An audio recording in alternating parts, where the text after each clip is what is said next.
Hi, everybody. I wanted to come and share my heart with you all today. No music, just talk. There was a time in my life when I thought that getting a good education would get me a good job, and then after that, I'd make a whole bunch of money. And pretty quickly after I got out of college, I realized that that so called American dream was not going to happen. And that the system was not set up for most of us to thrive. So I started looking into other things besides having a job. And I'm saying a job is a good place to start to get a background. You have experience there and you kind of learn the ropes. You know how business works. And, a lot of people that want to be an entrepreneur may stay on a job 3 to 5 years, which I think is great. They have that experience. And so what I want to talk about today is what's happening right now. I am beyond shocked that a whole lot of things are going on in our country specifically, but in the world in general, and the powers that be are letting them happen. You all know what I'm talking about. Some of the stuff may be coming up on the screen, but my heart is to you all.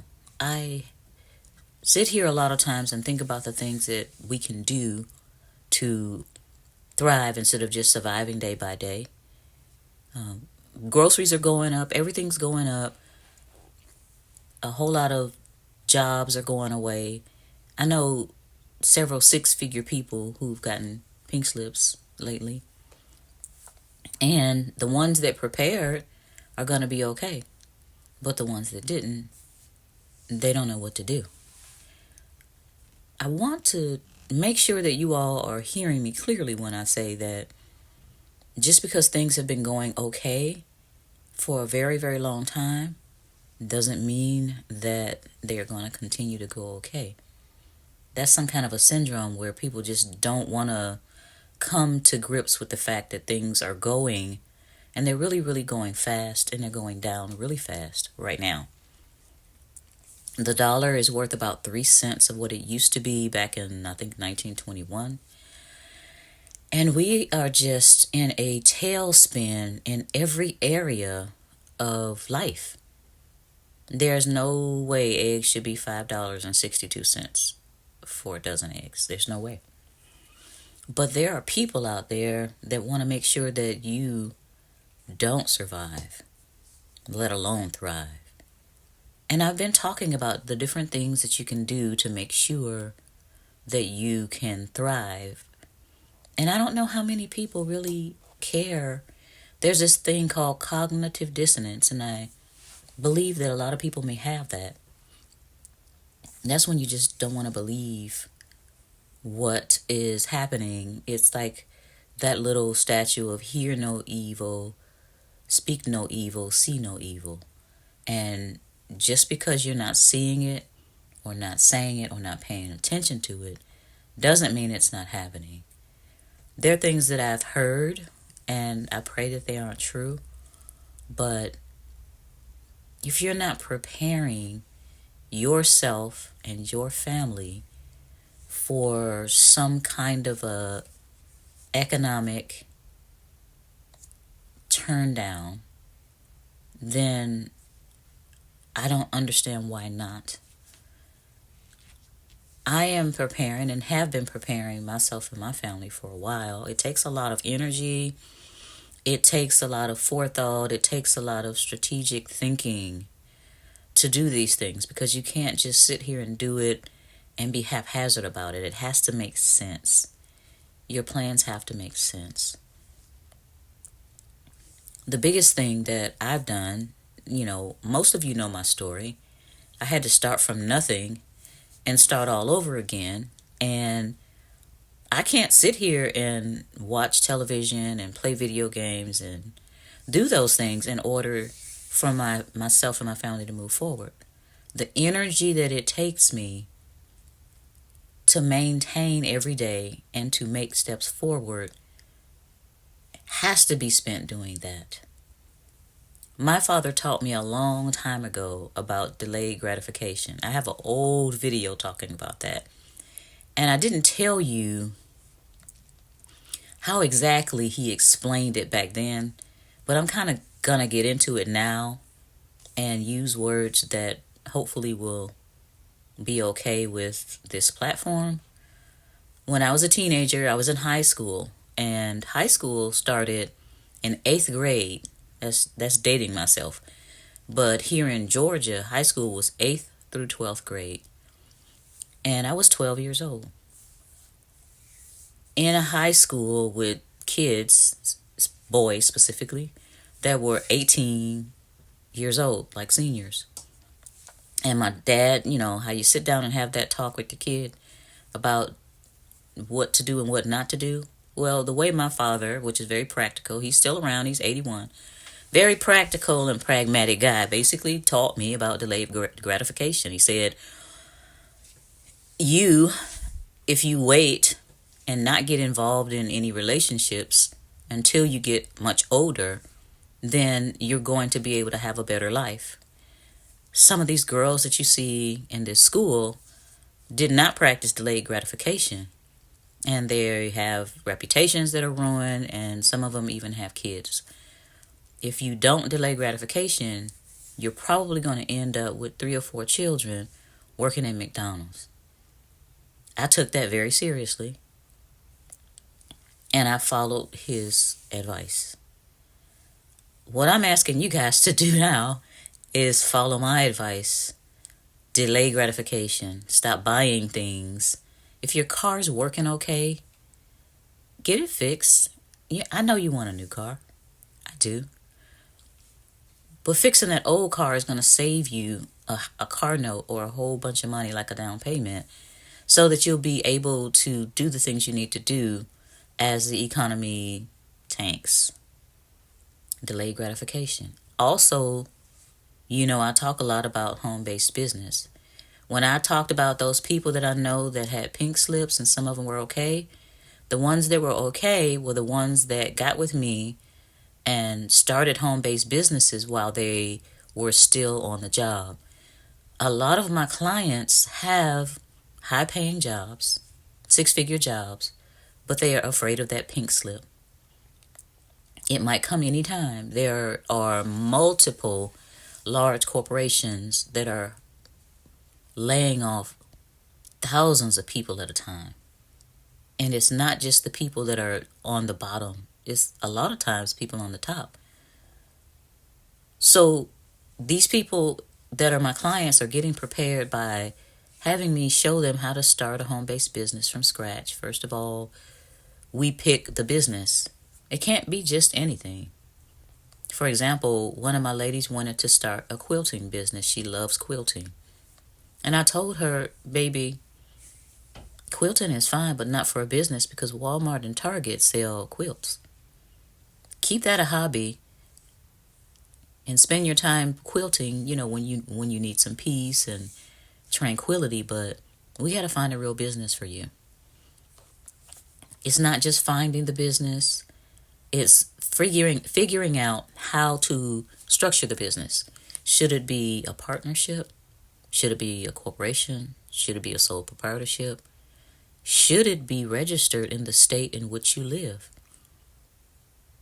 Businesses are not necessarily all set up in the state where people live. As a matter of fact, a lot of times it's more beneficial to set up a business in another state. But they don't tell you that. They just march you down to the Secretary of State in your state, and boom, you have a corporation, or you have a partnership, or whatever you've done. You've done an LLC, regardless of whether it's a sole proprietorship, a partnership, or a corporation.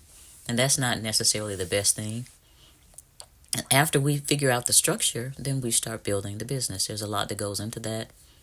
It's not cookie cutter. It's really something that each person... There are a lot of general things that you can learn. Like how to deduct everything but the kitchen sink. That's pretty general. But there are a lot of specific things based on your business, whether it's online, whether you're dealing with people one-on-one, online or not, whether you have a brick and mortar business, which is on the street, all these things. Then we move on to marketing, and I have partners to come in and help me with the marketing part because that's not my wheelhouse. I don't try to do things that are not my wheelhouse. I try to go get somebody else that's an expert at that. Then we talk about websites versus funnels, and I have somebody to do that because, again, that's not my wheelhouse. And we go on as they start developing the business, building the business. We start talking about wealth creation. And that's not at the end of it. That's at the beginning. That's at the end of them creating the business.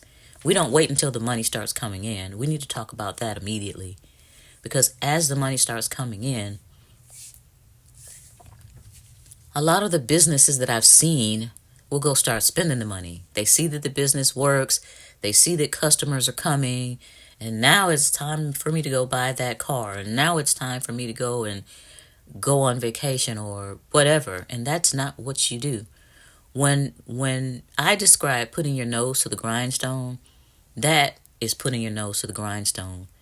Not doing anything but with the money except for putting it back into the business via paying debt. If you got business debt, when the money comes in, you pay that business debt. If you have personal debt and you've paid off the business debt, take that money and pay off your personal debt. And you're putting some aside for investment.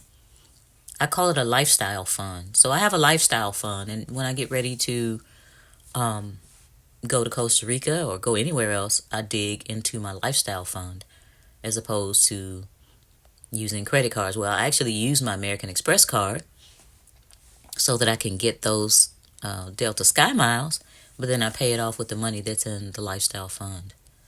These are simple things that I learned a long time ago, but putting them all together and having the time and taking the time and not procrastinating, putting all these things together is what I do. My clients, when they kind of get off track, I get them back on track. If they disappear, I go hunting them down because I want to produce results. I want to say, I helped blank person start this business. You see some of the testimonials that I have. Occasionally I'll put them up there. But I want people to be able to say, Sherry helped me. And she helped me in a major way. I want you all to see what's happening out here. Please pay attention. Not to the mainstream media, but behind the scenes. There are other media sources that are telling us the truth, as opposed to focusing us on what they want to focus on when there are really other major issues happening in the background. I want you all to thrive. My heart is for everybody to be a winner, not always being the underdog under these power elites, the ones in the United States and the ones that consider themselves as rulers of the world or rulers of the universe. They are not. They think they are, but they are not. And there are plans in place to make it much harder on us, those of us that are the little people. I mentioned before that my father told me a long time ago that there will be no middle class. And I looked at him really strangely because,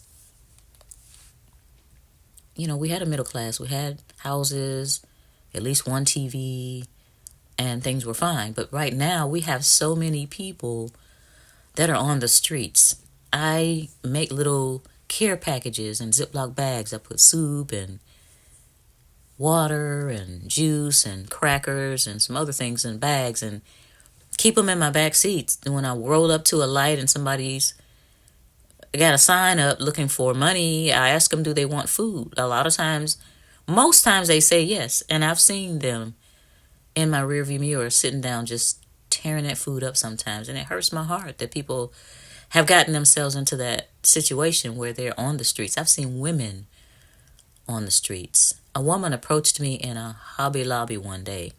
In the back of Hobby Lobby, this woman was wearing a suit, a two-piece suit. as if she was a businesswoman, and I think she was. And she pulled me aside and she says, I don't want to be in this situation. I hate to do this, but I don't have money for my car note, and I'm in here trying to see if anybody would donate. It's real out here, y'all. This is real. And I'm sure you all see it also. I'm sure you see it all the time. Be careful when you're talking to people or when people are approaching you, but know that the numbers of these people that are doing this is going to only go up because we have people coming in by the thousands into this country every day, posting up in all kind of cities. They're trying to do these 15-minute cities, all these things. And I don't understand. Well, put it like this. People should not be ignoring this stuff and, watching the latest soap opera or night soap opera or whatever's on Netflix. I like Netflix only for the sci-fi because sci-fi tells us what they're really doing to us. There's another one out there that just came out called The Three-Body Problem. And it has convinced me that the video games that children and young adults and even older adults are playing have a back door, and they're using them to see how you solve problems. And you may be solving somebody's $10 million problem in a video game and you don't even know it. Anyway, sorry I got off on that rabbit trail. I just wanted to talk to you all and let you know, please, I'm begging you, please pay attention to what's going on with the economy. Please open your eyes and see that things are getting worse. And with history, if you look at history after the election, they get much worse. So please prepare yourself. Do what you need to do. Get in touch with me if you want to get some help doing that. If you have a job, keep it. Start squirreling away money. But start your home-based business. In the evenings, on the weekends, work your home-based business so that you can start squirreling away more to pay off your debt and to build your plan B. June 12th through 15th, I'm going to be doing a How to Escape the Rat Race Challenge. I'll put the link somewhere around on this channel. And I'm praying that you all take advantage of it because I'll be dropping a whole bunch more information about what we need to do right now to make sure that we're not on the bottom in the poverty line and below the poverty line when all this excrement that they got coming, when it finally hits the portable cooling device. I know that you all are busy. I know that a lot of you have jobs and you're tired and you get home, because I'm tired. A lot of times when I'm out. This past month, I had my granddaughter the whole month. And getting up at 6 o'clock in the morning, folks, is not for me. But when I got her from school and got her homework done, I had very little energy to do anything else. I understand that. But I had to reorganize my time to make sure that I had time to get business done. And I want to teach you how to do that. I want you to be the ones that are the winners so that we can look at those who are trying to destroy us and say, not on my watch. You all have a great day.